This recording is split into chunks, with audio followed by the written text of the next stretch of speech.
Salut à tous les passionnés d'histoire biblique. Aujourd'hui, on plonge dans le récit fascinant de Saül, le tout premier roi d'Israël. Comment un homme, choisi par Dieu lui-même, a-t-il pu connaître une ascension aussi spectaculaire et une chute si tragique? C'est ce que nous allons découvrir ensemble. Imaginez la scène. Le peuple d'Israël réclame un roi, comme toutes les autres nations. Dieu entend leur demande et, à travers le prophète Samuel, il va choisir un homme pour les diriger. Cet homme, c'est Saül. Il vient de la plus petite tribu d'Israël, celle de Benjamin. Il est décrit comme grand, beau, et au début, il était même humble.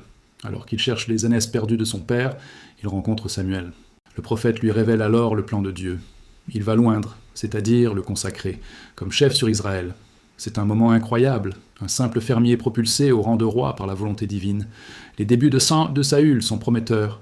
Il remporte des victoires militaires impressionnantes, il unit les tribus et il semble être le leader que tout le monde attendait. On pourrait croire que c'est le début d'un règne glorieux et durable. Mais c'est là que les choses commencent à se compliquer.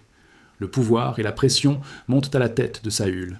Il commence à prendre des décisions sans consulter Dieu, agissant par impatience et par peur des hommes plutôt que par foi. Le premier grand tournant a lieu avant une bataille contre les Philistins. Saül devait attendre Samuel pour offrir un sacrifice, mais impatient et voyant son armée se disperser, il désobéit et offre lui-même le sacrifice, un acte réservé aux prêtres. Samuel arrive et lui annonce la terrible nouvelle. À cause de sa désobéissance, sa royauté ne durera pas. Plus tard, lors d'une autre mission divine, Dieu lui ordonne de détruire complètement les Amalécites et tout ce qui leur appartient. Mais Saül épargne le roi Agag et le meilleur du bétail. Encore une fois, il a laissé son propre jugement prendre le pas sur le commandement clair de Dieu. Cette fois, la conséquence est définitive. Samuel lui dit « Puisque tu as rejeté la parole de l'Éternel, il te rejette aussi comme roi. » C'est un moment déchirant.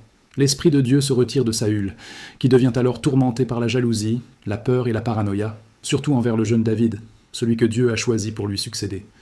L'histoire de Saül est une leçon puissante sur l'importance de l'obéissance et de l'humilité.